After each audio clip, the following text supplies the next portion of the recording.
Bom, a partir de agora, meu OBS Vídeo, que é o programa que eu gravo, a tela já está gravando. Nós estamos aqui para mais uma aula de catequese com muita alegria. Louvado seja Deus por ver essa sala cheia. Que o Espírito Santo ele entre aí onde você está. Alguns estão vendo no ambiente do trabalho, outros estão vendo em casa, outros estão na rua. O que importa é que a mensagem está chegando até você. Que Deus ele entre hoje na sua casa e fique. E se Deus já habitava a tua casa, que ele habite agora com uma presença mais gloriosa, com seus anjos, seus santos. Que sua casa seja uma igreja doméstica, é isso que eu desejo para você. Certo? O cristianismo, quando ele começa, na aula passada a gente falou sobre a história da igreja. Os primeiros cristãos, eles não tinham igrejas como a gente vê hoje, tipo basílicas, tipo paróquias. Os primeiros cristãos começam como o primeiro grupo perseguido, primeiro pelos judeus, lá em Jerusalém, e depois pelo Império Romano. E onde que os cristãos se reuniam para rezar? Em casa. Os cristãos, eles se reuniam para rezar clandestinamente nas casas de outros cristãos. O cristianismo começa com as primeiras igrejas sendo as casas dos cristãos. E era ali naquelas casas onde se celebrava os sacramentos. Por isso, duas mensagens para a gente começar o dia de hoje. Primeiro, porque a gente não fica só na teologia, né? A gente fica também na espiritualidade. Tem que ter espiritualidade. A nossa casa tem que ser uma igreja doméstica, porque é nas casas que o cristianismo começou. E hoje sim, nós temos basílicas, igrejas, catedrais, lugares onde a presença de Jesus sacramentado e a presença de Deus se fazem de maneira verdadeira e real. Mas a nossa casa tem que ser um ambiente de oração. E segundo que a igreja, pelo fato de começar na casa dos cristãos, muitas, e não só nas casas dos cristãos, os cristãos em Roma, eles iam rezar nas catacumbas, sabe? Nos cemitérios mesmo.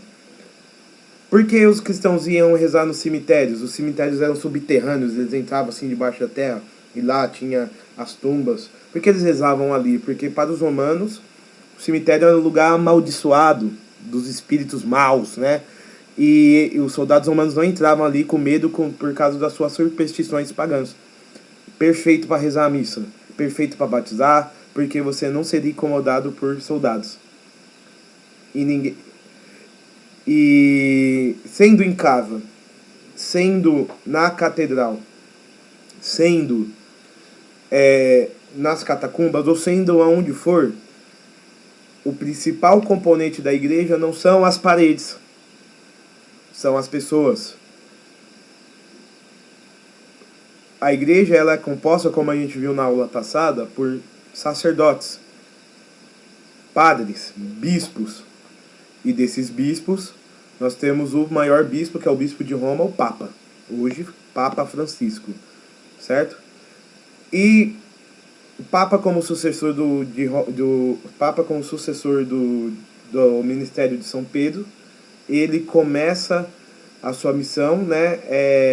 São Pedro começa a sua missão espalhando o cristianismo em Roma. Pedro, aí aqui a gente está recapitulando o final da última aula.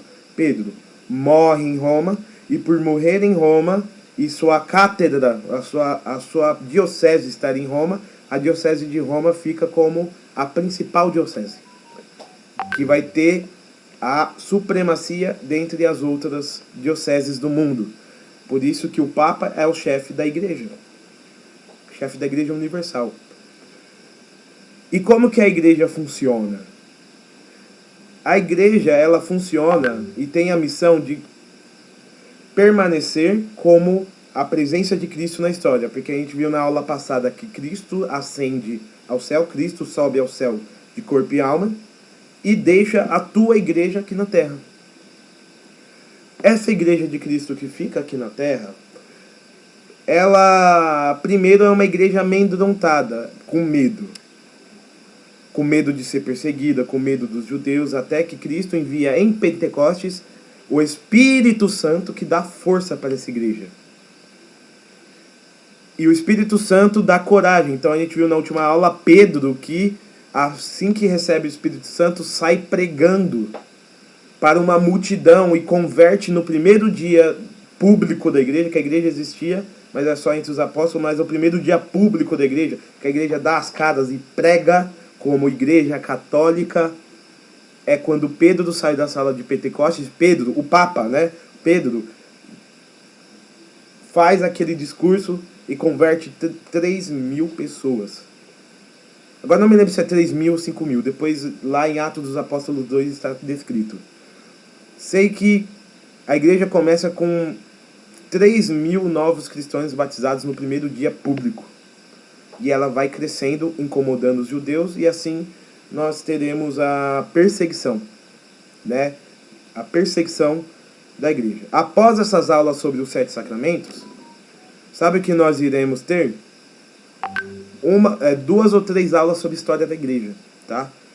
Mas eu coloquei aqui as aulas sobre o sacramento antes, em vista de que tem gente que vai fazer a primeira comunhão, o batismo, então precisa já saber o que é isso que vocês vão receber.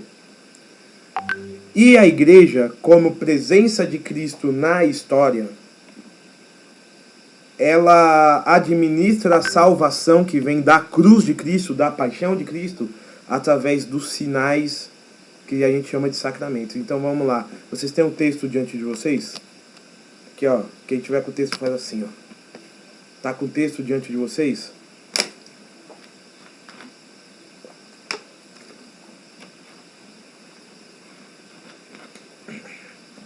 Preservar a voz, porque ainda hoje eu tenho outra palestra para fazer, né? Hoje a agenda tá cheia, né? Bom, mas vamos lá.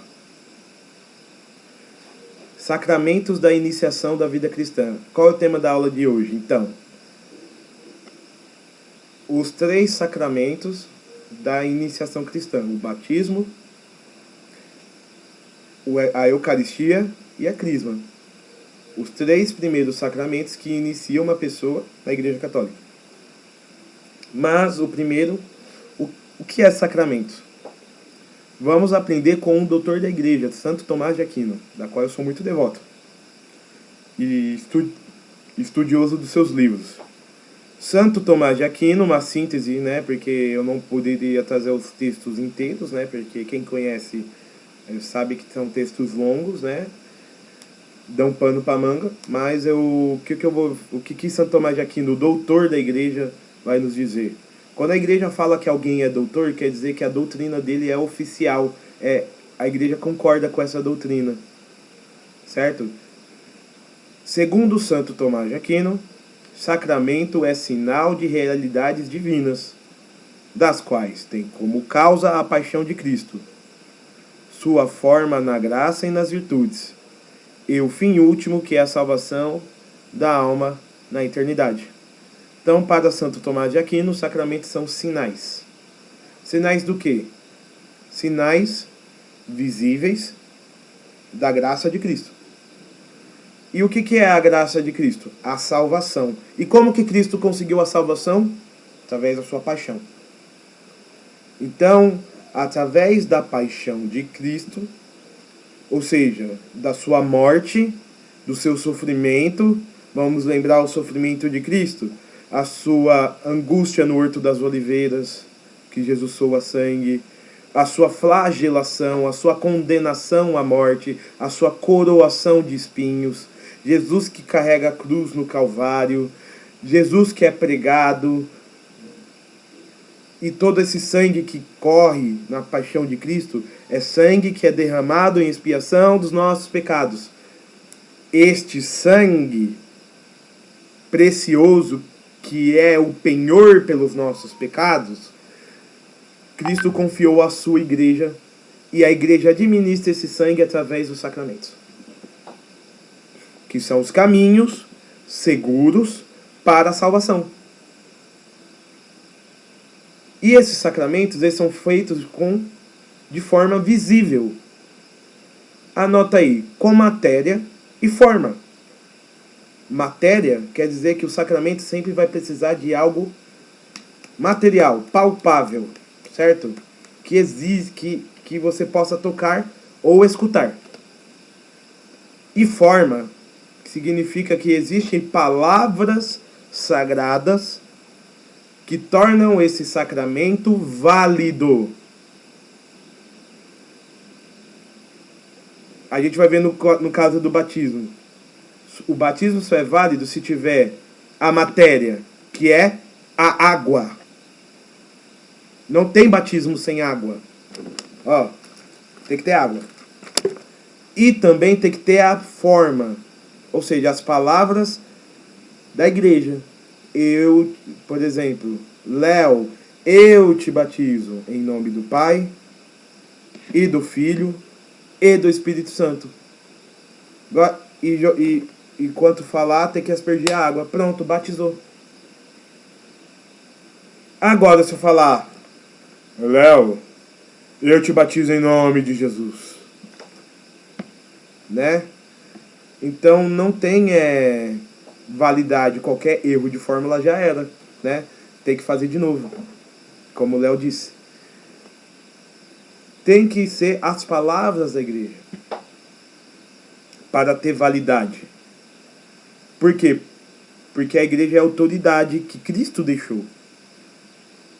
Entendemos a igreja muito mais do que paredes, mas sim, como a gente viu na aula passada, a igreja é a esposa de Cristo.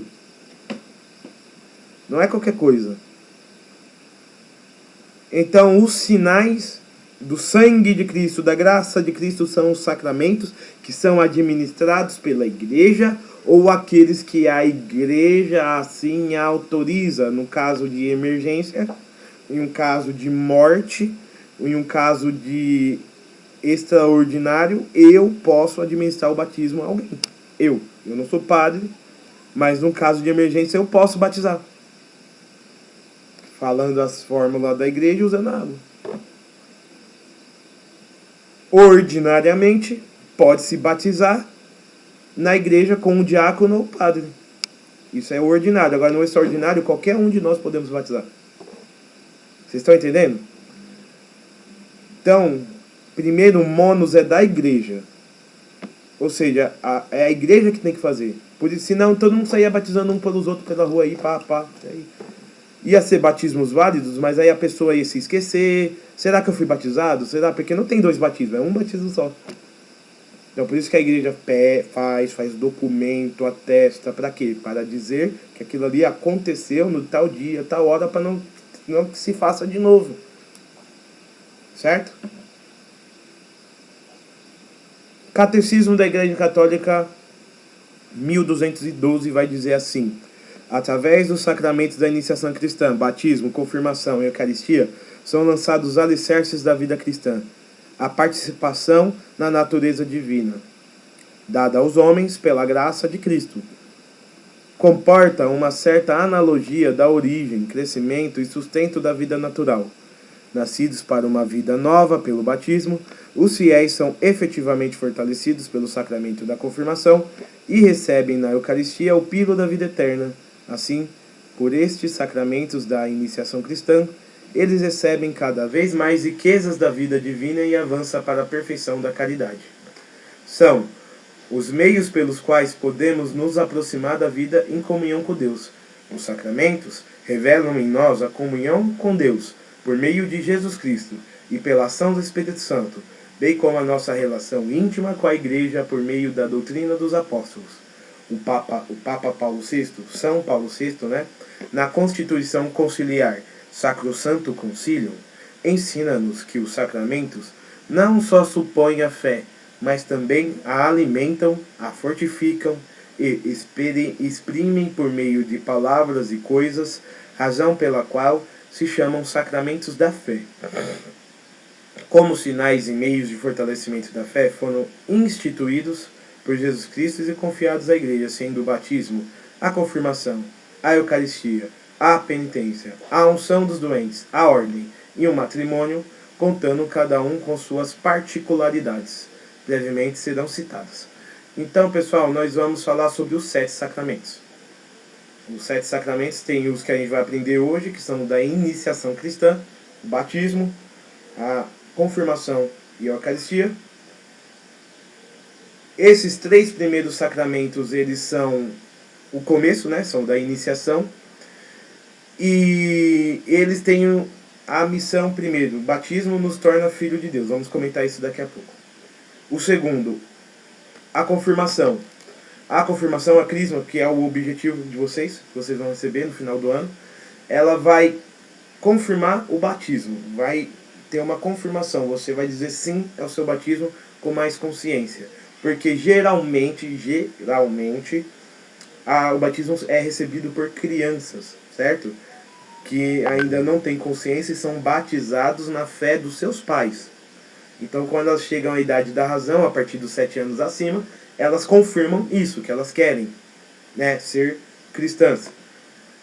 E, por fim, o sacramento da Eucaristia, ele é o nosso alimento, porque não é qualquer alimento, nós nos alimentamos do próprio Deus, né?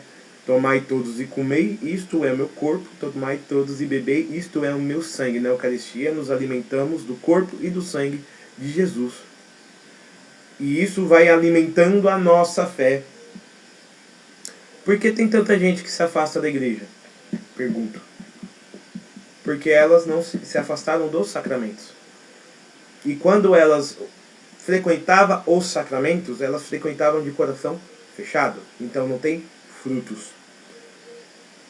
É importante para vocês, principalmente vocês que não receberam o batismo, que estão vendo tudo agora, a abertura de coração quando vocês foram receber o batismo e os demais sacramentos. E para nós que já somos batizados, para nós que já recebemos a comunhão, e para eu que já sou crismado, vocês que serão, temos que pedir os frutos desses sacramentos todos os dias na nossa vida. E quando formos participar, por exemplo, eu quando for me confessar, eu quando for comungar, eu tenho que estar com o coração aberto para receber os frutos desse sacramento, porque Deus, ele é um Deus que respeita a sua liberdade. Não é porque eu comunguei que eu vou ser santo, mas se eu quero ser santo, eu tenho que comungar, porque é ali que eu vou receber a fonte da graça. Tem gente que comunga há mais de 30 anos e não muda de vida. Porque sempre comunga da mesma forma, de coração fechado. Então, uma boa comunhão, ela serve para alimentar a nossa fé. E se você fazer várias boas comunhões, mais fé você vai ter, portanto, mais santo você será. É impossível, e como eu disse na última aula, eu provoquei os alunos na última aula dizendo: experimenta comungar bem para você ver o que vai acontecer com a sua vida. Experimenta viver os sacramentos de forma decente. Você vai ser santo, cara. Não tem outro resultado possível. Uma senhora um dia chegou a Santo Tomás de Aquino e disse: Frade Tomás, o que eu faço para ser santo? Tomás de Aquino respondeu para ele: é só querer. A santidade está a um passo do seu querer. Se você quer, você consegue. Mas aí você vai ter que seguir o caminho dos sacramentos. Não tem como ser santo sem sacramentos. Me fale um santo da Igreja Católica que não tinha os sacramentos. Não dá para imaginar. Na verdade, eles se tornaram santos por causa do sacramento. Então vamos lá. Então, os sacramentos, os outros sacramentos que a gente vai ver nas próximas aulas, vai ser a penitência. E nessa a gente iremos aprender a nos confessar, tá bom?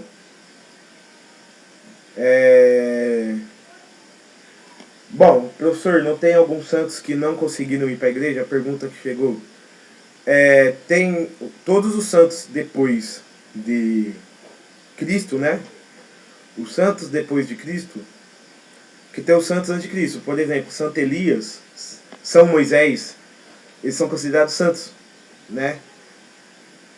Mas de certa forma, eles não entram nessa analogia porque eles tiveram uma graça especial, né? Por isso que eu falo, os santos da Igreja Católica, né? Eles são santos da Igreja Católica, só que eles viveram num tempo pré-igreja, né? Porque eles anunciaram a Cristo, são os profetas. Agora, todos os santos que vieram depois da igreja, ao menos o batismo eles têm. Ao menos o batismo. Então tem os sacramentos. Um exemplo, a igreja do Japão, ela viveu um grande florescimento no século XVI, quando os jesuítas chegaram lá.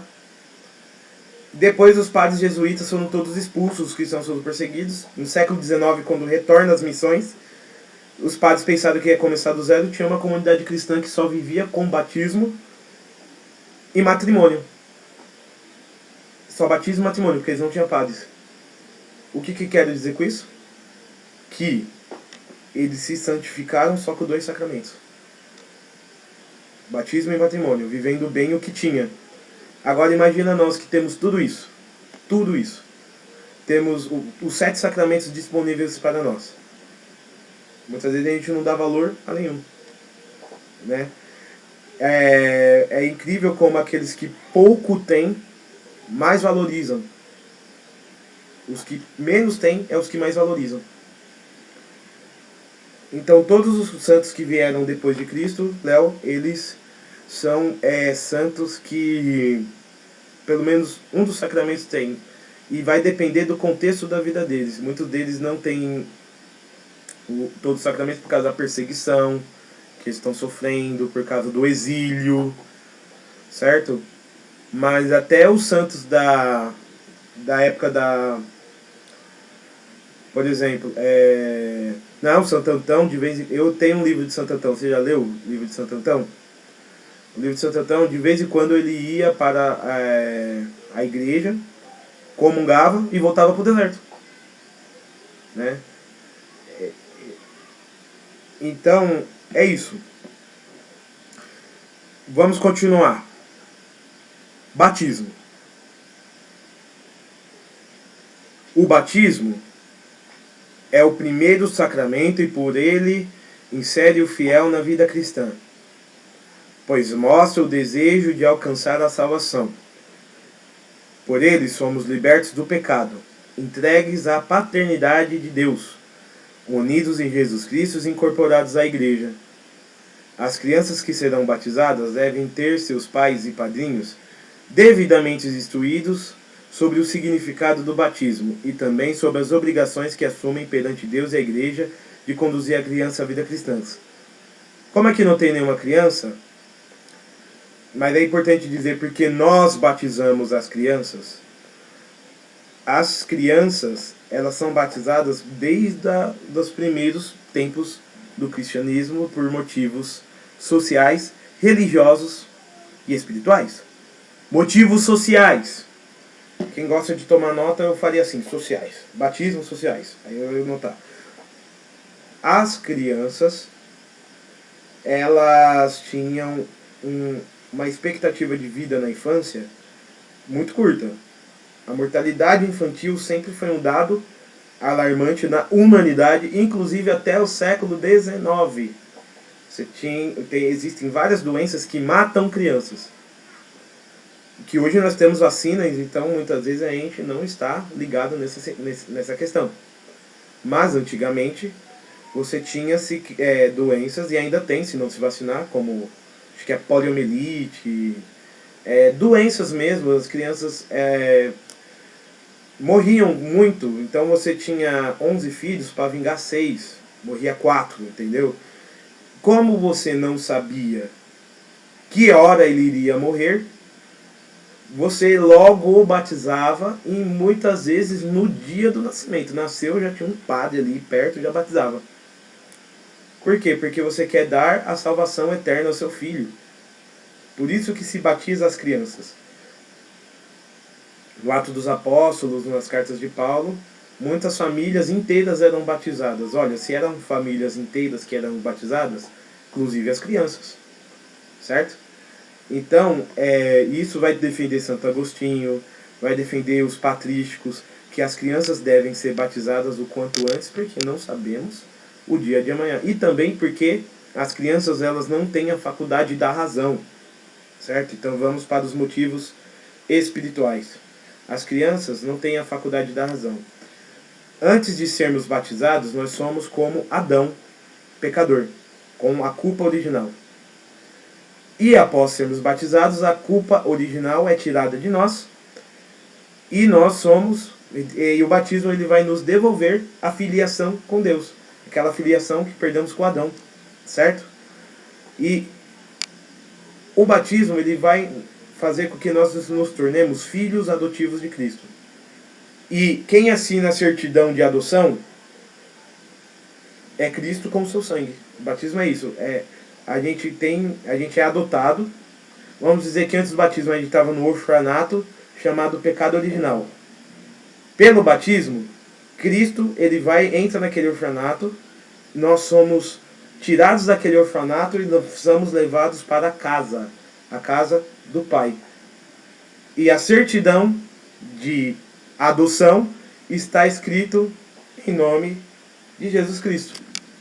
Porque foi Ele que, pelo seu sangue na cruz, trouxe a possibilidade da salvação de novo para a humanidade. Possibilidade essa que se perdeu com Adão. Ora, isso é maravilhoso. E como eu, como pai, vejo a maravilha que é o batismo, que ele dá a vida eterna, por que eu não vou oferecer isso para o meu filho? Aí os que vêm contra o batismo vão vir com esses argumentos. Eu vou esperar o meu filho crescer, porque quando ele estiver grande, ele escolhe o que ele quer. Mas você pergunta para uma pessoa dessa, argumentos políticos, sociais agora. Espirituais já foi. Se você quer dar uma vacina para o seu filho, para ele não morrer de uma doença, você vai esperar ele crescer para ele escolher ou você vai dar a vacina para o seu filho? Educação, você vai esperar seu filho crescer para escolher se ele vai para a escola ou não? Ou você vai colocar ele na escola pela educação dele? Salvação da alma, você vai esperar seu filho escolher se ele quer salvar a alma dele? Ou você vai dar a filiação divina para ele? Na sua fé. E depois, quando ele crescer, ele escolhe se ele quer continuar ou não.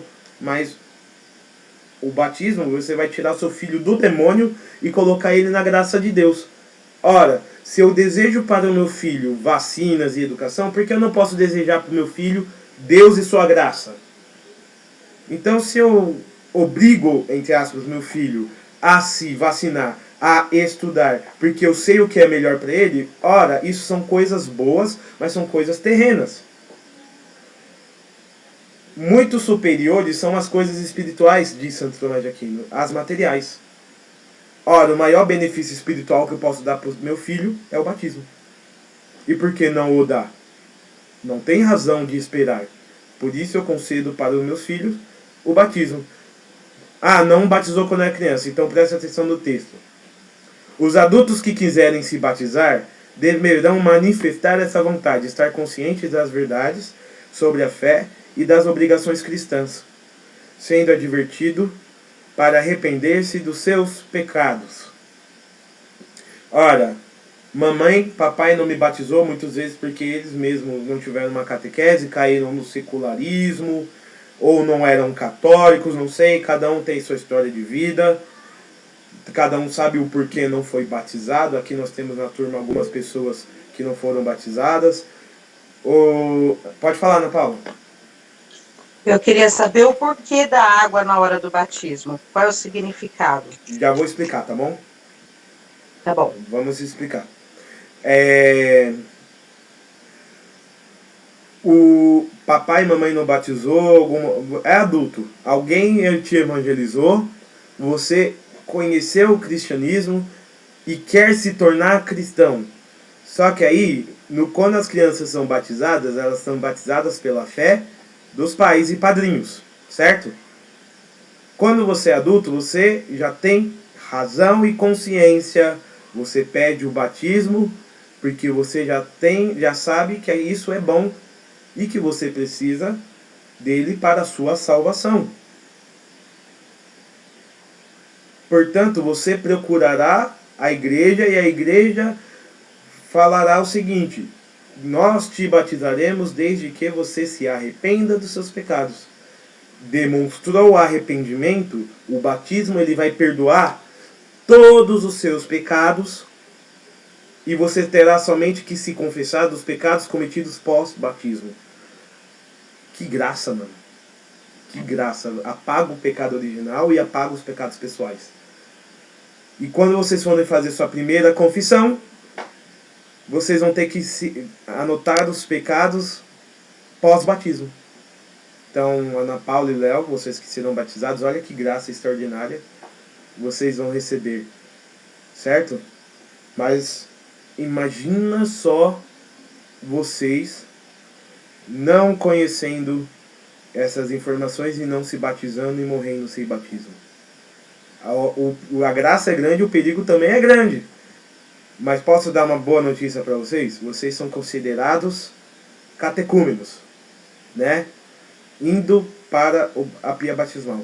Vocês têm a intenção clara de se batizar. Se vocês morrerem antes do batismo, vocês serão batizados pelo desejo. Entra aqui a doutrina do batismo por desejo, que é a questão, eu quero me batizar, estou me preparando, morri antes. Então você vai ser batizado pelo seu desejo. Isso está no catecismo da Igreja Católica, porque você morreu com a intenção de ser batizado. Você quer ser batizado, vocês estão entendendo? Por que a igreja entende isso? Porque nos primeiros séculos, muitos cristãos que eram levados para o martírio eram pessoas que ainda não receberam o batismo. E mesmo assim davam um testemunho. Às vezes eram presos na cadeia e não deixavam água para que outros cristãos pudessem o batizar, entendeu? Porque eles perseguiam justamente nisso. Para que fazesse eles negassem a fé. Você vai morrer sem batismo. A igreja não tem, pode morrer por Cristo à vontade. Vocês têm o desejo, serão batizados pelo desejo. Entendeu? Então, isso a questão do batismo é linda. Eu falo isso, por exemplo, que eu sou membro da pastoral do batismo na minha paróquia. Então, todo mês prego para pais e padrinhos se prepararem bem para serem bons pais e bons padrinhos. No caso dos adultos, né? Os adultos já têm que receber a formação aqui na catequese, né? Pois bem, e é por isso que você vai escolher para ser seu padrinho e madrinha de batismo pessoas católicas que têm a mesma fé que você. Eu prometi, eu estava lá na secretaria da paróquia um dia. Aí chegou uma pessoa, eu quero batizar minha filha. E os padrinhos são católicos? Não, eles são da Umbanda. É porque eu prometi minha filha. Tem essa coisa do passado, eu prometi meu filho para eles. Meu irmão, quebra com isso. Quebra com isso. O padrinho e a madrinha tem que ser católico. Porque o padrinho e a madrinha tem que te ajudar na caminhada de fé. Aí vai te ajudar como se ele é da Umbanda, mano? Vai te ajudar a ser um apóstolo, tá? Depois. Né? Então, o padrinho e a madrinha tem que ser pessoas de fé. Tem que ser pessoas que vão ajudar você a crescer na fé. 189. A primeira profissão de fé faz-se por ocasião do batismo. O símbolo da fé é, antes de mais nada, o símbolo batismal. E uma vez que o batismo é conferido em nome do Pai, do Filho e do Espírito Santo, o batismo é feito em nome da Trindade. Você vai professar a fé, ou você adulto vai professar a fé, ou os seus pais irão professar a fé por você se você for criança. E o batismo vai ser feito em nome do Pai, do Filho e do Espírito Santo. As verdades de fé professadas por ocasião do batismo articulam-se segundo a sua referência às 3 pessoas da santidade. Ana Paula, presta atenção. A água, o símbolo da água é significativo da ação do Espírito Santo no batismo, pois que, após a invocação do Espírito Santo, ela torna-se sinal sacramental eficaz do novo nascimento. Do mesmo modo que a gestação do nosso primeiro nascimento se operou na água, assim, a água batismal significa realmente que o nosso nascimento para a vida divina nos é dado pelo Espírito Santo. Mas, batizados num só Espírito, a todos nós foi dado beber de um único Espírito. Portanto, o Espírito Santo pessoalmente é também pessoalmente a água viva que brota de Cristo crucificado, como da sua fonte jorra em nós para a vida eterna. Então a água é um símbolo do Espírito Santo. A água, ela também é símbolo da purificação. Ora, nós não estamos no batismo nos limpando dos pecados, no caso dos pecados originais, no caso dos adultos também do pecado original, singular, e dos adultos pecados pessoais que vocês cometeram durante a vida. A alma está suja. O Espírito Santo vai lavar, né? Vai lavar. A água lava, limpa, purifica. E o Espírito Santo, através da água, ela vai trazer a limpeza espiritual da alma da pessoa. E essa água também pode ser entendida como se fosse o sangue de Cristo que lava os pecados, né? Porque diz assim que essa água significa o Espírito Santo e a fonte dessa água é o sacrifício de Cristo na cruz. Então, todo batizado, ele tem essa questão de ser lavado pelo sangue de Cristo através da água do batismo. Entendeu, Ana Paula? O significado da água? Ela é o símbolo do Espírito Santo que purifica dos pecados. Uma pergunta do Léo. Estou gostando hoje, muitas perguntas. A aula assim é muito boa, que tem muita pergunta. Professor, esses dias eu vi uma questão de um batismo escondido. Por exemplo, o filho tinha o desejo de virar católico, mas os pais não deixavam. Aí algum padre faria o batismo sem o conhecimento dos pais. Isso o torna ilícito, já que os pais estariam fazendo mal para o próprio filho, impedindo a salvação dele. Se este garoto tem a idade da razão, ele pode escolher por si mesmo. Não pode ser, ele é criança e não tem idade da razão. Qual é a idade da razão? 7 anos. 7 anos a igreja entende que as faculdades racionais do ser humano estão desenvolvidas para o livre-arbítrio.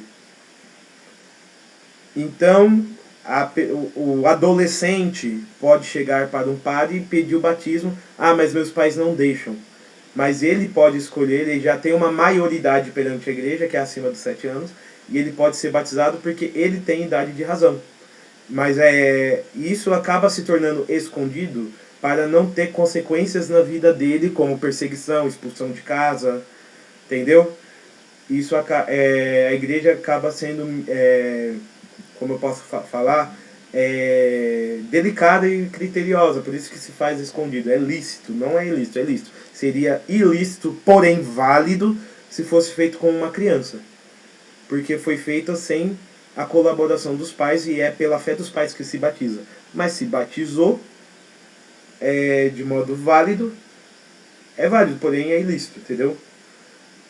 Se for uma criança sem a idade da razão. Não sei se deu para entender, faz assim se você entendeu. Ah, beleza. Então, pessoal, o Espírito Santo é a água da vida que brota de Cristo crucificado e jorra em nós para a vida eterna. Então imagina quando você for ser batizado, a água do Espírito Santo vai jorrar em vocês e vocês terão acesso ao céu. Claro que depois do batismo vocês vão ter que manter essa graça através da vida sacramental e de santidade.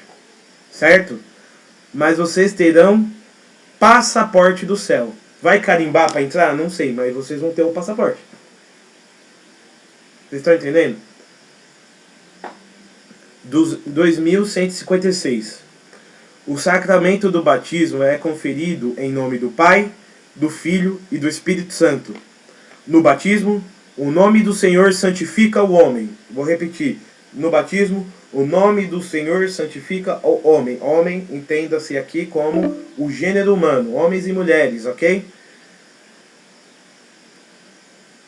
Catecismo da Igreja Católica continua.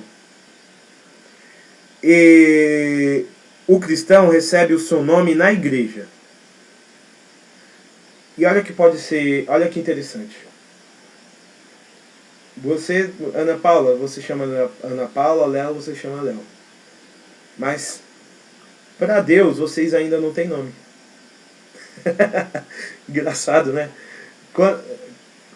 quando vocês se batizarem, Ana Paula te batiza em nome do Pai, do Filho e do Espírito Santo, o nome Ana Paula vai ser escrito no céu, o nome Leonardo Leon vai ser escrito no céu.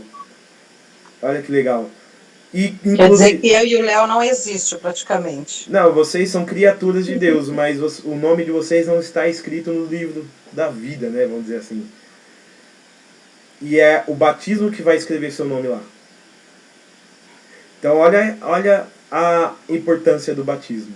E pelo batismo, Ana Paula e Leonardo, quando eu falo do batismo, eu vou direto nos alunos que são os batizandos, né?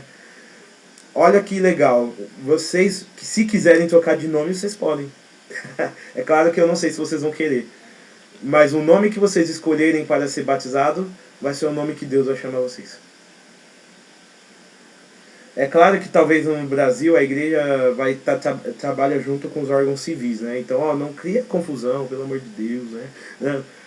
Talvez você vai ter que trocar seu nome no RG se você quiser. Então, para ficar mais básico, Ana Paula, tá bom demais, né? Não. Mas você pode escolher um novo nome. Imagina, Tomás, Léo vai mudar para Tomás, né? Olha que legal, né?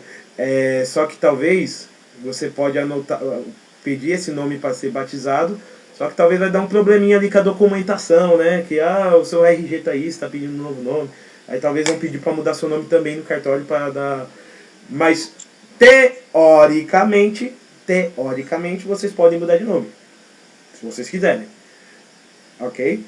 E o nome que vocês forem batizados é o nome que Deus vai te chamar. Então é muito sério. E se vocês quiserem mudar de nome, fica à vontade. Mas eu gosto muito do meu nome, não é querer mudar não. Eu sou Felipe, tá muito bom assim, o nome de um apóstolo.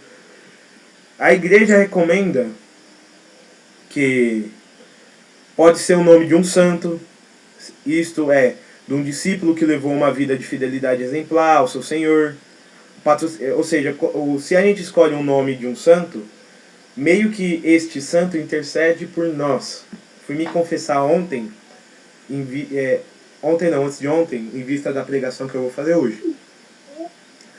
O padre perguntou meu nome, o padre ficou: muito bom, você tem vários intercessores do céu, porque existe São Felipe Apóstolo, São Felipe Neri, que são dois enormes santos, e eu fico muito feliz de minha mãe ter escolhido esse nome. Talvez ela não tinha consciência disso, mas ela escolheu dois grandes intercessores e doutores para serem Apóstolo e São Felipe Neri, o doutor, né, que para serem... Agora não sei se Felipe Neri era o doutor, mas esquece. Mas dois grandes santos para serem meus intercessores. Isso é muito legal. Ana, você já tem nome de santo. Santa Ana era a mãe da Virgem Maria. Mas eu só queria acrescentar o Boldrin, que eu não tenho, que é o da minha mãe. Eu sou só filha do meu pai. E tem Santo Leonardo de Porto Maurício, que foi um excelente santo. Nossa, excelente santo, que tem livros incríveis. Eu tenho aqui em casa livros de São Felipe Neri. Mas já fui batizado, esse é o nome que eu tenho. Tranquilo. Seja você santo, então. Se você não tem nenhum santo com seu nome, você vai ter que ser o primeiro, é seu dever, tá? Não sei se tem nome Santo Matuzael, não. Se não Matuzael, o seu dever é ser Santo Matuzael, ok? Não sei se tem Santo Arnaldo, deve ter. Mas se não tiver, Arnaldo, Santo Arnaldo, Matuzael. Minha descendência de Caim, né? Não é muita boa referência, não. Tem que mudar essa história. Não tem que mudar nada não, sabe por quê? Fé é da descendência de Caim, mas o batismo faz você ser da descendência de Cristo, irmão. Assim como tem Judas Iscariotes, aquele que traiu Jesus, tem São Judas Tadeu, que foi aquele que amou Jesus. E os dois têm o mesmo nome. É claro que se você falar Judas pro povão aí que não é católico, vai todo mundo pensar no traidor. Mas tem o Judas Tadeu, tinha dois Judas apóstolos. Um deles era bom e outro era ruim. Então, podemos dizer que o nome Judas está amaldiçoado? Não, porque a gente tem um santo com o nome Judas. Certo? E se não tem, tá na hora de ter a Santa Yara. O que você acha, Yara? Tá na hora, né? Santa Yara, né? Tá na hora de ter o São Renan, a Santa Jeânia. É isso, gente. A igreja recomenda que se escolha um nome de santo, porque assim você terá um intercessor, mas não é obrigatório, tá?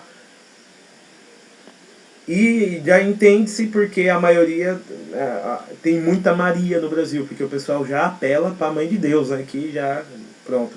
O nome da minha esposa é Aparecida, essa apelou, né? Minha sogra apelou para a padroeira do Brasil. O meu filho, eu escolhi para ele, escolhemos o nome de José. E como a gente é fominha, ele escolheu José Paulo, porque a gente queria São José e São Paulo como intercessores do nosso filho. Então, isso é interessante porque vocês que são pais ou serão pais e irão batizar seus filhos, escolha com carinho um nome, né? Escolha com amor um nome, pensando nos santos que irão ser esses filhos de Deus que serão batizados. E pensando também que, caraca, o nome de vocês, também agora falando para os adultos, vocês terão um nome incluído no livro da vida. E só tem uma forma de seu nome ser riscado do livro da vida, depois do batismo. Você querendo, não estar nele. Ou seja, escolhendo por uma vida de pecado e de desgraça, que eu acho que ninguém aqui vai querer. Escolhendo ofender a Deus pelo pecado mortal. Escolhendo viver uma vida de pecado. E eu acho que ninguém aqui vai querer isso. Certo? Por fim, vamos lá. Também procurem os pais e padrinhos e o pároco que não se imponham nomes alheios ao sentir cristão. Como eu disse, os nomes recomendavelmente têm de ser cristãos, mas não é obrigatório impor isto. Eu quero que meu filho se chame Carimbo. Tem um cara lá que se chama Carimbo, já vi, né? O cara colocou o nome do filho de Carimbo. Carimbo, eu te batizo em nome do Pai, do Filho e do Espírito Santo. Amém?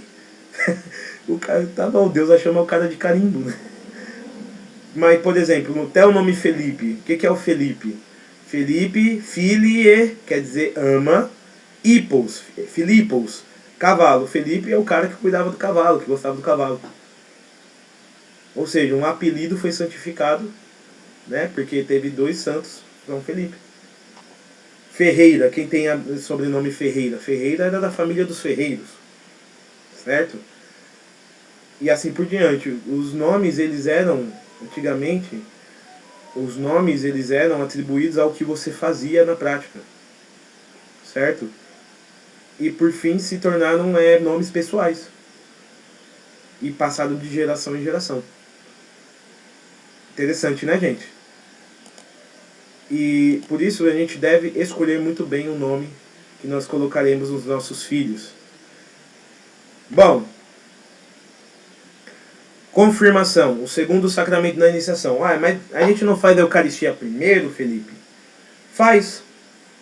Primeiro a gente faz a primeira comunhão. Depois o crisma, no Brasil. Mas antigamente não era assim.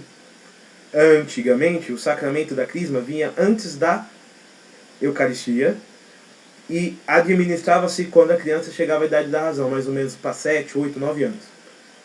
E depois tinha a primeira comunhão. Por quê? Porque a confirmação, ela vem perguntar para a criança que foi batizada: você foi batizada pela fé dos seus pais, deseja agora receber o dom e a graça do Espírito Santo confirmando o batismo? A criança agora vai responder por ela: sim. Só que algumas coisas mudaram na nossa sociedade contemporânea, da qual a ordem dos sacramentos, pastoralmente, vai ser favorecida invertendo a confirmação pelo crisma, a confirmação pela Eucaristia. Porque 7 anos era a idade da razão e a expectativa de vida das pessoas era até a idade média, até 50 anos, 40. Então 7 anos era uma boa parte da sua vida, né? Só que com a dinâmica moderna se percebeu que as crianças com 7 anos, elas ainda estavam cresceu-se o conceito de infância, né? Elas ainda estavam imaturas, vamos dizer assim. Elas poderiam ter a razão, mas elas estavam socialmente imaturas. Então a igreja no Brasil, a do Brasil, aí em outros lugares às vezes a confirmação por tradição ainda vem antes. A igreja do Brasil entendeu que melhor a criança fazer a primeira Eucaristia e fazer uma segunda catequese para o crisma, para ir aprimorando, para depois ela com mais ou menos 13, 14, 15 anos, mais racionais, mais amadurecidas, elas possam de fato escolher se confirmar na fé cristã. Então a ordem dos fatores não altera o produto, a gente quer chegar à santidade, certo? Então, se vier Eucaristia primeiro ou Crisma primeiro, não importa. O que importa é a abertura de coração. E justamente para buscar a abertura de coração de maneira mais larga, a igreja escolheu colocar a Eucaristia antes da confirmação. Mas eu vou ensinar conforme está no Catecismo da Igreja Católica a ordem correta. Então, vamos agora trocar de sala para que a gente possa ler os dois últimos sacramentos da aula de hoje, que é a confirmação, mais breve. Por que mais breve? Porque a gente vai ter no final do curso, chegando ao crisma, mais aprofundamento sobre o sacramento da confirmação, tá? E hoje só uma pincelada, e depois a gente vai falar do sacramento da Eucaristia. Então, vamos trocar de sala. Vejo vocês na próxima sala, tá bom?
Vamos voltando, retornando.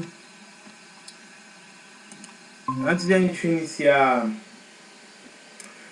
a confirmação, vocês têm alguma dúvida sobre sacramentos em geral, batismo? Ou podemos prosseguir?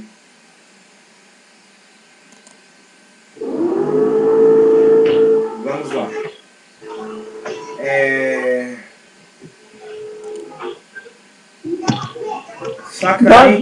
Sacramento da confirmação.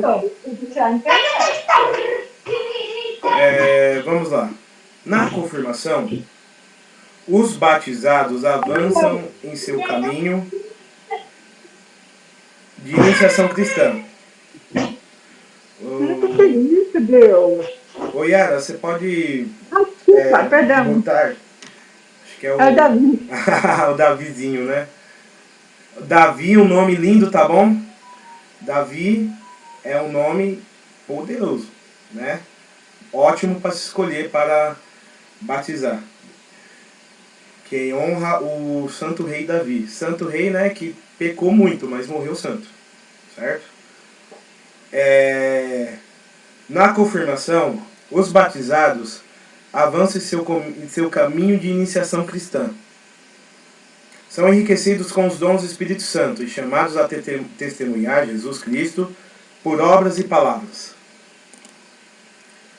A unção da crisma na fronte pelo óleo consagrado pelo bispo deve ser realizada na igreja e inserido na celebração da missa. Na doutrina cristã, para que se receba a confirmação, é necessário, além do batismo, que se tenha pleno uso da razão. esteja bem instruído e possa renovar a promessa do batismo. Quanto à idade mínima, foi decretada em agosto de 1910 pelo decreto Quam Singulari, que o Papa Pio X estabelecia que se podia admitir crianças à primeira comunhão já a partir da idade de 7 anos, a chamada idade de discrição, pela qual a criança já consegue distinguir o pão comum do pão eucarístico. 1302. Ressalta dessa celebração o efeito do sacramento da confirmação, é uma efusão especial do Espírito Santo, tal como outrora foi concedida aos apóstolos no dia de Pentecostes. Todo batizado, ainda não confirmado, pode e deve receber o sacramento da confirmação, uma vez que o batismo, confirmação e Eucaristia formam uma unidade. Segue-se, os fiéis têm a obrigação de receber esse sacramento no tempo devido, porque sem a confirmação e a Eucaristia, o sacramento do batismo é sem dúvida válido e eficaz, mas a iniciação cristã fica incompleta. Então, o sacramento da confirmação, conforme nos diz o texto da igreja, ela é um complemento do batismo. O batismo é um só e eficaz. Mas para iniciar a pessoa na fé cristã, é necessário o sacramento da confirmação, que é onde a criança vai receber os dons do Espírito Santo que ela já recebe no batismo, porém é confirmado pela sua razão. Ou seja, qual a idade mínima para se receber a crisma? Pelo menos desde os 7 para cima. E o mesmo critério é usado pela primeira comunhão. Quando que a criança pode receber a primeira comunhão? Desde os 7 anos para cima. Por quê? Porque é a idade onde ela já consegue discernir qual é a diferença entre um pão comum, que você passa margarina e come no café da manhã, e o pão eucarístico, que é o corpo de Cristo. E se a criança tem essa consciência, quer dizer que ela já está pronta também para escolher confirmar o seu batismo. O sacramento da crisma ou da confirmação, crisma é o nome do óleo que o bispo vai usar para confirmar o seu batismo. Ele é um símbolo da efusão do Espírito Santo, da qual vocês receberão 7 dons, que vocês vão saber desses dons em uma aula específica sobre isso, tá? Então, fica a curiosidade aqui, depois a gente trata sobre esse assunto. Tais dons que vocês receberão, eles vão preparar vocês para serem missionários. Então eu estou olhando aqui, tem 1, 2, 3, 4, 5, 6, 7 alunos ao vivo, uns 4 alunos que acompanham mais remotamente, 7, 11, 12 alunos aqui no Crisma Online.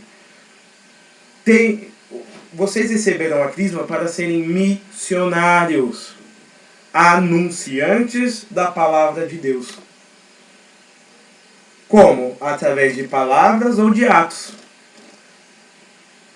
Não dá para ser missionário na igreja sem o sacramento da crisma. Você pode até ser bom com as palavras, ter um dom de oratória, mas somente a crisma vai nos enviar oficialmente em nome da igreja. Porque o crismado é o cristão que disse sim ao seu batismo. Portanto, um cristão pleno, iniciado, que se alimentado pela Eucaristia, abala o inferno. Quem são esses cristãos? Olha, os santos.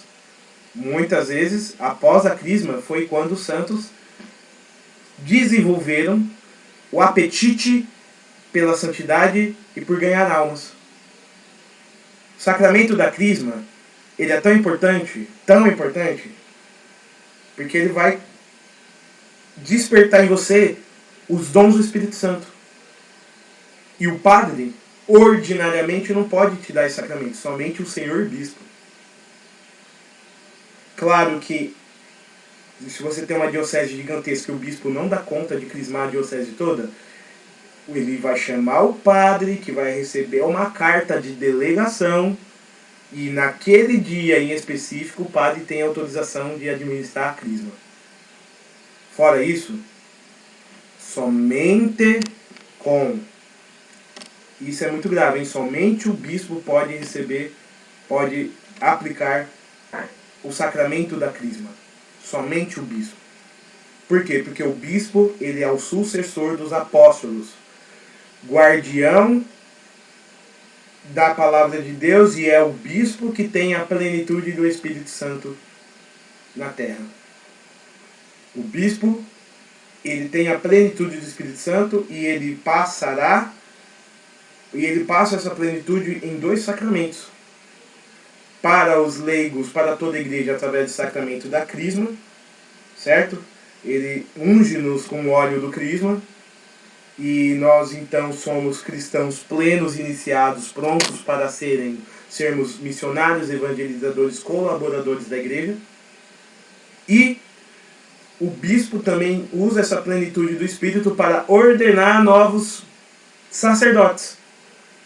Quando o padre vai se ordenar, precisa de um bispo para que ele passe as ordens sagradas, a unção do Espírito Santo, que vai tornar aquele homem um padre. Modificando, e esses 2 sacramentos têm algo em comum. Eles modificam a alma.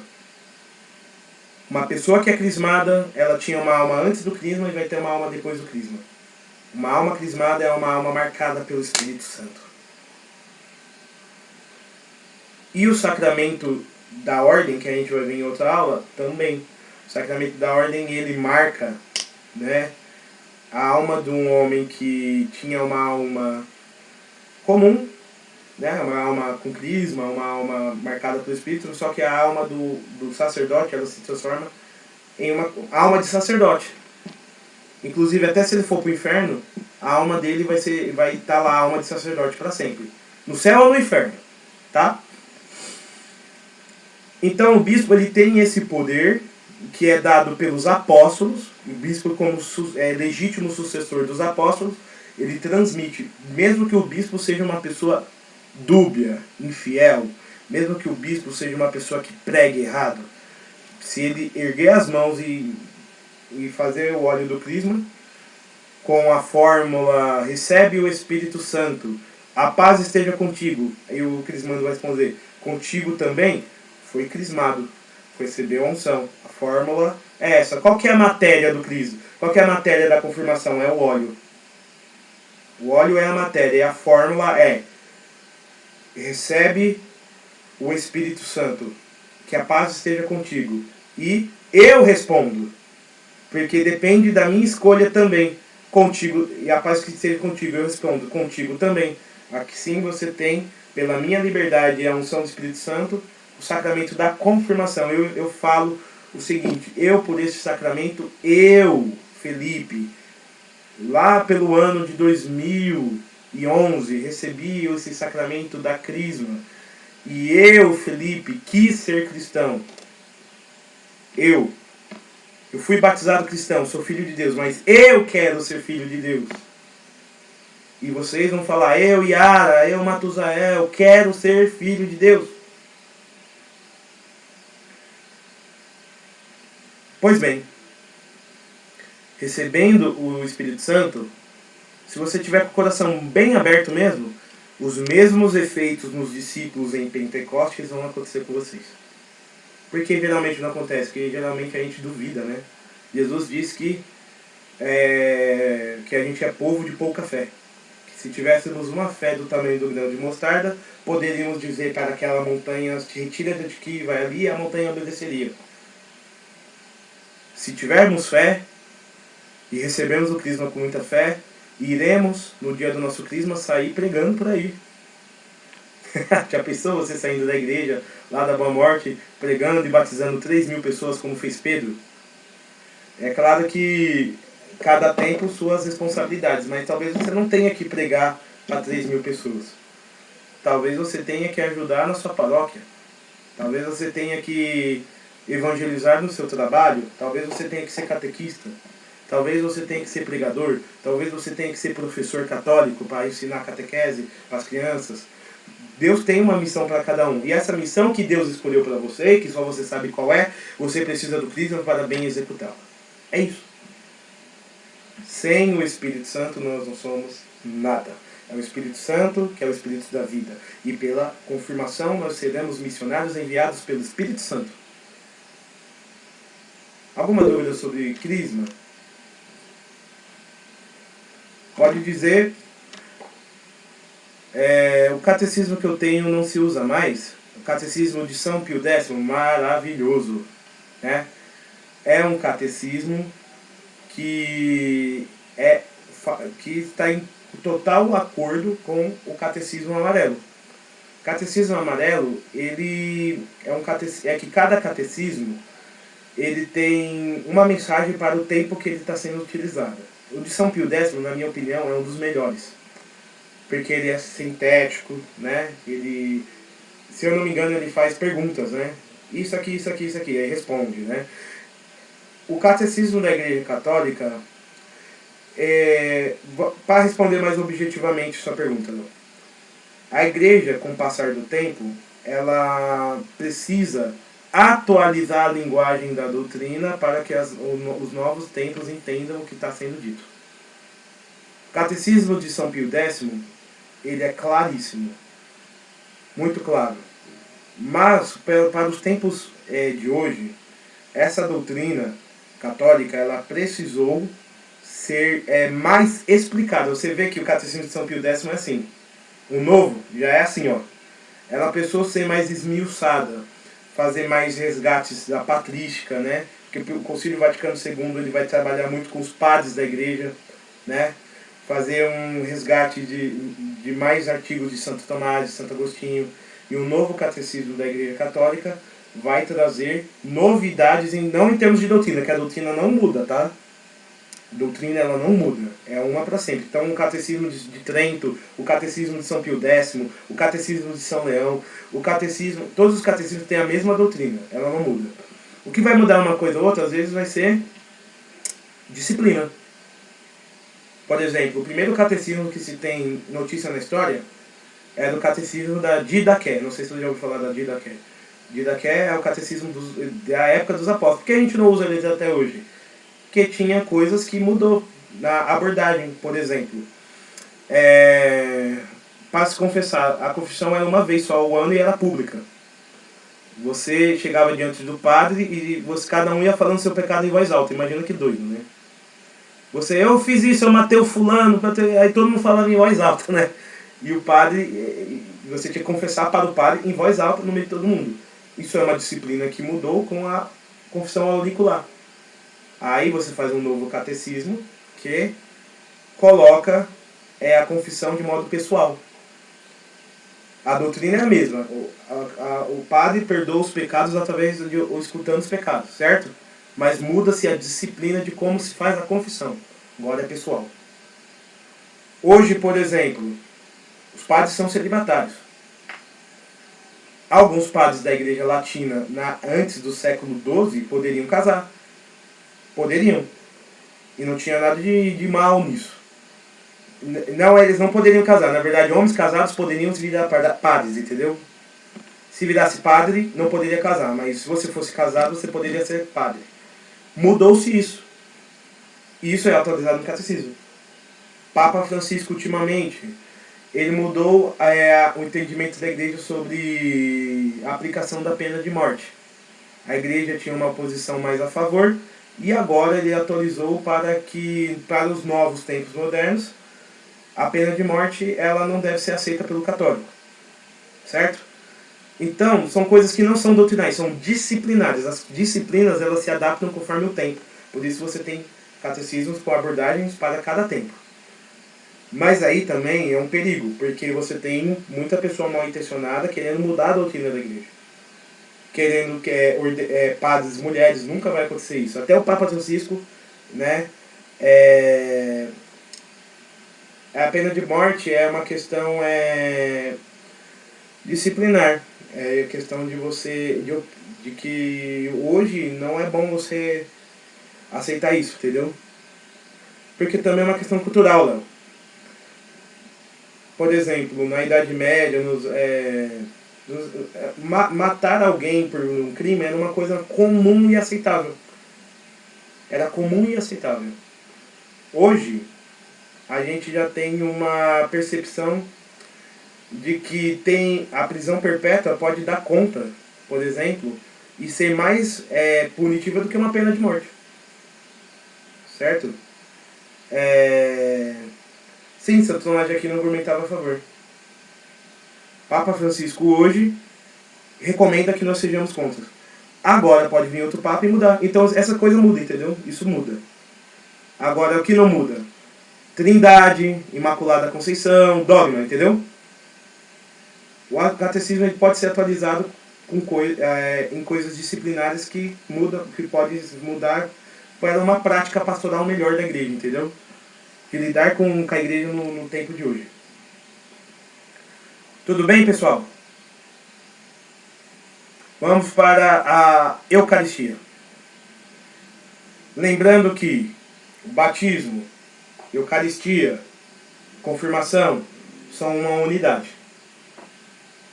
São uma unidade. Precisamos entender esses 3 sacramentos como juntos, né? 2 deles nós recebemos uma vez só. O crisma, uma vez só, e batismo uma vez só.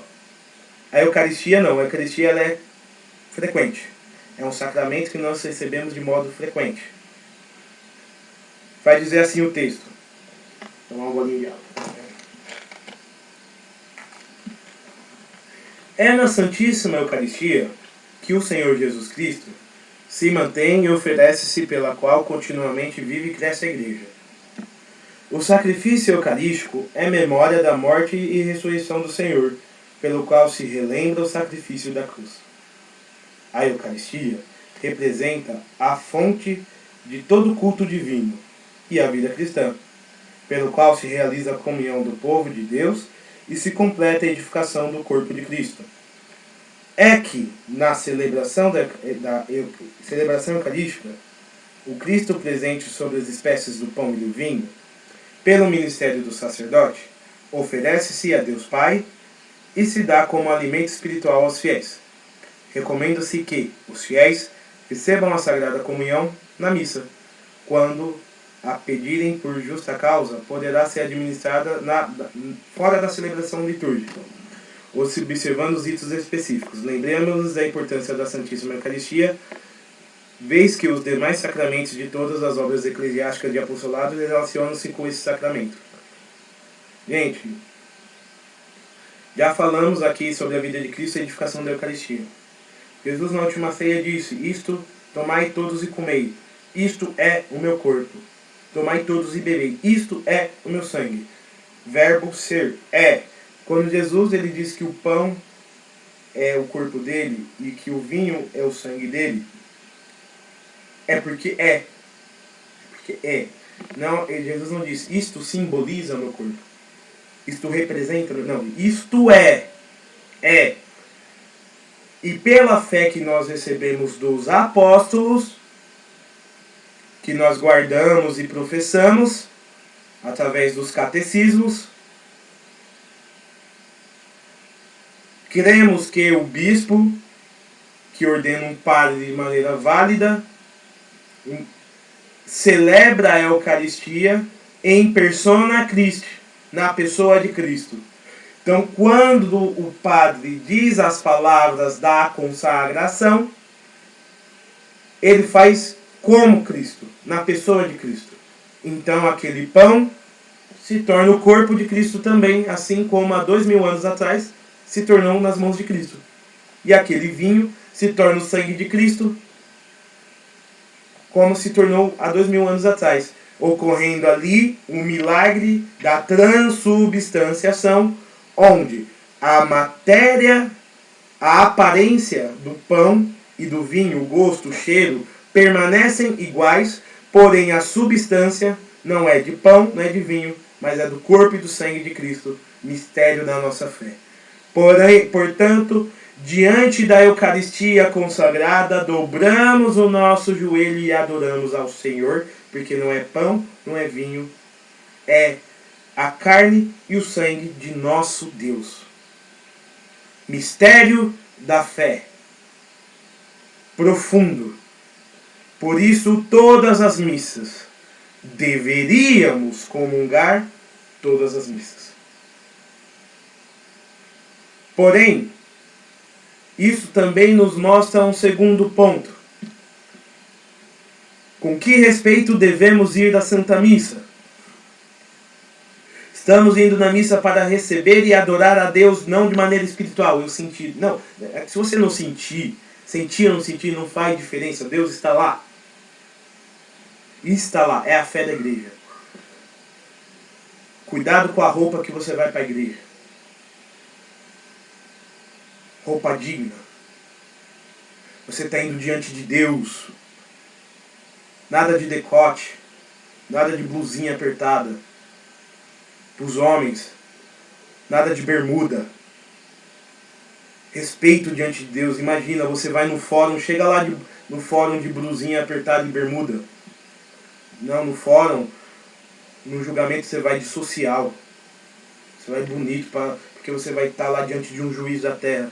Na igreja você está diante do juiz perfeito, diante de Deus. Com que respeito devemos nos aproximar da Eucaristia?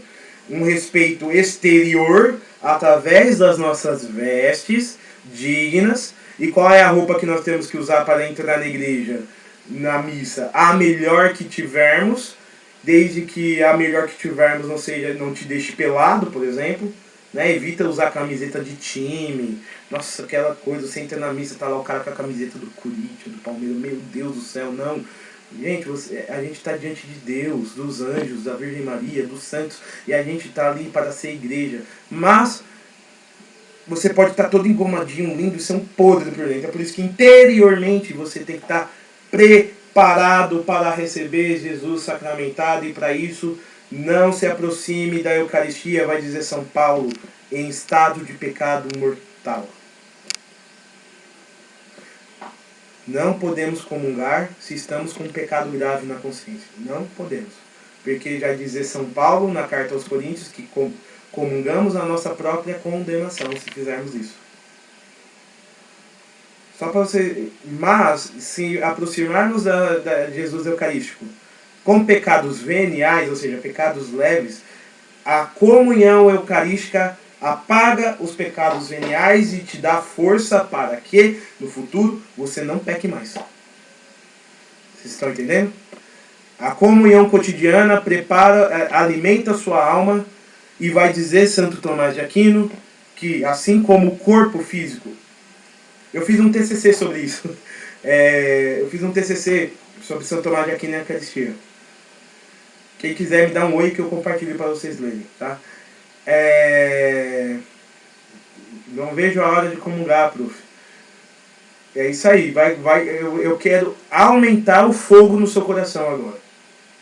Que você deseje. Deseje. A Eucaristia, meus senhores e minhas senhoras, ela nos coloca no centro da vida cristã. Então, Santo Tomás de Aquino vai dizer, assim como o corpo precisa de alimento para não morrer, e se a gente ficar sem comer, a gente morre mesmo, né? Sem beber, a gente morre. A alma também precisa ser alimentada pela oração. O alimento da alma é a oração.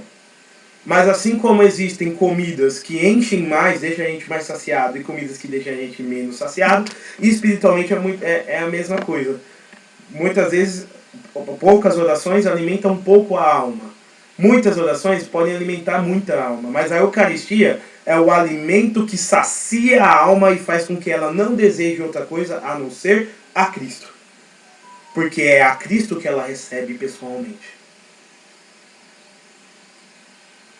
Portanto, diante da Eucaristia, dobremos o nosso joelho com respeito. Ah, mas eu sou idoso, meu joelho. Dobrar o joelho é muito mais que dobrar o joelho físico. Dobrar o joelho do coração. Vamos jogar fora essa coisa aqui de...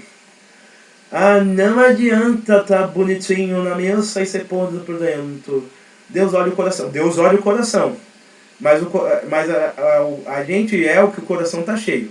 Uma pessoa que está vestida de forma imodesta na missa está com o coração bom? Pergunta. Perguntar não ofende. Por isso eu digo para vocês, meus irmãos, vocês que estão recebendo catequese, uma coisa é você entrar na igreja sem saber. Não devemos julgar as pessoas também, não vamos ficar lá de fariseu assim, né? Ele vive de bermuda. Às vezes não tem nem catequese, tadinho. Mas é para vocês mesmo, vocês que têm catequese, vistam-se de modo digno, porque é Deus que vocês irão encontrar. É a Deus. E o seu coração também esteja revestido de uma caridade de que hoje, amanhã, quem aqui já fez a primeira comunhão e pode comungar, comungue com devoção. Porque a fé é ver aquilo que os olhos não enxergam, os olhos carnais. A fé é os olhos espirituais que vê a verdade. Quando vocês comungarem, não espere um trimelique, não espere não, você vai sentir gosto de pão, gosto de vinho. Mas a fé, você vai enxergar o corpo e o sangue de Cristo. E aí vai ter fruto. Aí vai ter fruto. Como no caso de uma beata, certo? Que morreu na sua primeira comunhão. Beata Lambertini, eu acho que é o nome dela. Morreu, deixa eu ver, estou pesquisando aqui.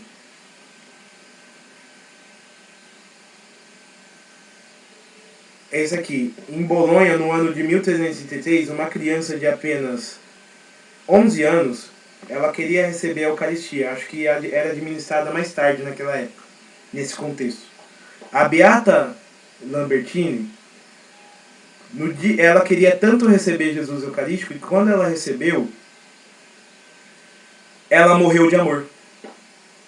As freiras chegaram lá, Beata Lambertini, já faz mais de 5 horas que acabou a missa. E a gente deixou você rezando aí, porque eu sei que é um momento especial para você. Ela morreu de joelhos rezando. Ela morreu de amor, gente. Ela morreu de amor ao receber Jesus Eucarístico. E hoje é uma beata. Vocês vão morrer de amor quando receber Jesus Eucarístico? Não precisa morrer fisicamente, mas que o coração de vocês entenda como a beata entendeu, que não existe nada mais importante na vida, não tem pai, não tem marido, não tem esposa, não tem trabalho que seja mais importante que a Eucaristia. Principalmente, e a Eucaristia dominical. Eu comungo de segunda a sexta, fim de semana não vou para missa. Opa, você vai estar cometendo o pecado mortal de faltar a missa ao domingo. Aí não pode comungar de jeito nenhum. A Eucaristia dominical é a mais importante. Porém, quem quiser, meu sonho é esse, ir para a missa todos os dias. Eu não consigo, mas quem quiser e poder, vá à missa todos os dias, se quiser. Mas a obrigação é a de domingo. 1374. O modo da presença de Cristo sobre as espécies eucarísticas é único. Ele eleva a Eucaristia acima de todos os sacramentos e faz dela como uma perfeição espiritual e o fim para que tendem todos os sacramentos. Todos os sacramentos da igreja tendem à Eucaristia, porque eu me batizo para poder comungar. Porque eu faço a confirmação para poder converter pessoas, ser missionário da igreja, para trazer mais pessoas para comungar. Porque eu confesso os meus pecados para comungar. Porque eu recebo a unção dos enfermos para comungar pela última vez e ir para o céu. Né? A gente vai falar sobre a unção dos enfermos depois. Para que eu recebo o sacramento do matrimônio na igreja? Para que eu e minha família santificados, a sexualidade santificada, possamos comungar e ser santos. Por que o padre se ordena padre? Ora, para trazer comunhão para nós. Então tá vendo que Toda a vida da Igreja Católica sacramentalmente tem o seu centro na Eucaristia e não poderia ser diferente, porque a Eucaristia é o único sacramento que não é somente um sinal, mas o próprio Deus. Todos os sacramentos são sinais da graça de Deus. O sacramento da Eucaristia é a própria graça de Deus, porque Deus está ali, de maneira real. Agora, é muito difícil entender isso, porque a gente tem que ser humilde. O Deus onipotente, criador de tudo, de todos, o Deus que criou o céu, a terra, o universo, e sustenta tudo no ser, as estrelas, as galáxias, encerrado em uma espécie, em uma aparência de pão. O Deus perfeito, humilde, se encerra num pedaço de pão para que nós possamos comungar, para que nós possamos ter acesso à substância divina. Vai dizer Santo Tomás de Aquino também que o sacramento da Eucaristia é o que nos alimenta de Deus. Todos os alimentos que nós consumimos e o alimento se torna parte de nós. Se eu como uma bolacha, a bolacha, os nutrientes da bolacha vai ficar aqui e o que não presta é jogado fora, expelido. Agora, na Eucaristia, quando nós comungamos, a Eucaristia não parte, a gente não fica parte a Eucaristia não faz parte de nós. Mas nós iremos fazer parte de Deus que está na Eucaristia. Pela Eucaristia nós entramos na vida divina, porque a divindade está em nós. Por 15 minutos em que o pão eucarístico ele é digerido, é 15 minutos da presença de Deus em nós. E depois vem os frutos, né? Os frutos de uma boa comunhão. Durante esses 15 minutos que Deus está presente em nós, não faça nada a não ser rezar. Tem gente que comunga e sai correndo na missa, né? Ação de graças. Quando vocês forem comungar, que vocês rezem. Ajoelhe e reza, filhão. É Deus que está dentro de você. Para de pensar nos boletos, para de rezar na mulher, para de pensar no filho. Pensa em Deus, que é Deus que está ali com você. E faça uma comunhão do seu coração com o coração de Deus. São Felipe Neri, aí ó, meu padroeiro. São Felipe Neri, ele via um cara que comungava e saia correndo da missa. Comungava e saia correndo. Um dia ele aprontou com o cara, né? O cara comungou, saiu da missa e ele via que tinha 2 coroinhas atrás dele com vela seguindo ele. Aí ele perguntou para os coroinhas: por que você está andando atrás de mim? Aí os coroinhas falou: o padre Felipe falou para falar para você que você é um sacrário vivo, porque você acabou de comungar. Então, como você acabou de comungar, nós estamos seguindo a Jesus sacramentado que está dentro de você, em procissão. Aí ele entendeu que ele estava fazendo errado, de comungar e ia sair correndo da igreja. É a presença de Deus real que vai estar dentro de nós por 10 ou 20 minutos. Santa Teresa d'Ávila gostava de comungar mais de uma hóstia, gostava das hóstias maiores porque demorava mais para digerir, então era mais presença de Deus. Mas os frutos da presença de Deus, da oração da Eucaristia, vão se manifestar em nós pela saciedade da alma e também os frutos de santidade. Vai aumentar em nós a vontade de rezar, vai aumentar em nós a vontade de ser santo e vai aumentar em nós a vontade de não querer ofender a Deus pelo pecado. São os frutos da Eucaristia. No Santíssimo Sacramento da Eucaristia estão contidos verdadeira, real e substancialmente o corpo e o sangue, conjugalmente com a alma e a divindade de nosso Senhor Jesus Cristo e, por conseguinte, Cristo completo. Esta esperança chama-se de real, não a título exclusivo como se fosse de outras presenças, não fossem, entre aspas, reais, mas por excelência porque é substancial. E porque por ela se torna presente o Cristo completo, Deus e homem. O Concílio de Trento resume a fé católica declarando: porque Cristo nosso Redentor disse o que ele oferecia sobre a espécie do pão era verdadeiramente seu corpo. Sempre na igreja se teve esta convicção que o Sagrado Concílio de novo declara. Essa consagração do pão e do vinho opera-se na conversão de toda a substância do pão na substância do corpo de Cristo, nosso Senhor, Cristo nosso Senhor, e de toda a substância do vinho na substância do seu sangue. E esta mudança a Igreja Católica chama de modo conveniente e apropriado de transubstanciação. Pela consagração opera-se a transubstanciação do pão e do vinho, do corpo e no sangue de Cristo. Sobre as espécies consagradas do pão e do vinho, o próprio Cristo vivo e glorioso está presente de modo verdadeiro, real e substancial, com o seu corpo, o seu sangue, com a sua alma e sua divindade. Então, pessoal, para encerrar a aula de hoje, nós temos aqui tudo aquilo que eu falei nas palavras oficiais da igreja. Que a igreja crê que não é pão nem vinho, é a carne e o sangue de Cristo após a oração do sacerdote. Pode-se juntar 1000 pessoas que não são sacerdotes, se não é por força de pessoas que rezam. Vamos dizer, junta todo mundo aqui e a gente reza forte. Senhor, transforma esse pão no seu corpo. Não vai se transformar. Agora, se o padre dentro da Santa Missa, com intenção, porque qual que é a matéria da Eucaristia? É o pão e o vinho. E qual que é a fórmula? A fórmula é: isto é o meu corpo. Isto é o meu sangue. É a fórmula que tem que ser proferida pelo sacerdote. Se o sacerdote diz essa fórmula conforme a igreja colocou no missal romano, tanto na forma em latim como na forma da língua vernácula, se é consagrado o corpo e sangue de Cristo. E por isso, nós devemos adorar com devoção. Adorar com devoção. E eu falo isso porque você talvez vai ouvir de padres coisas contrárias do que eu estou falando.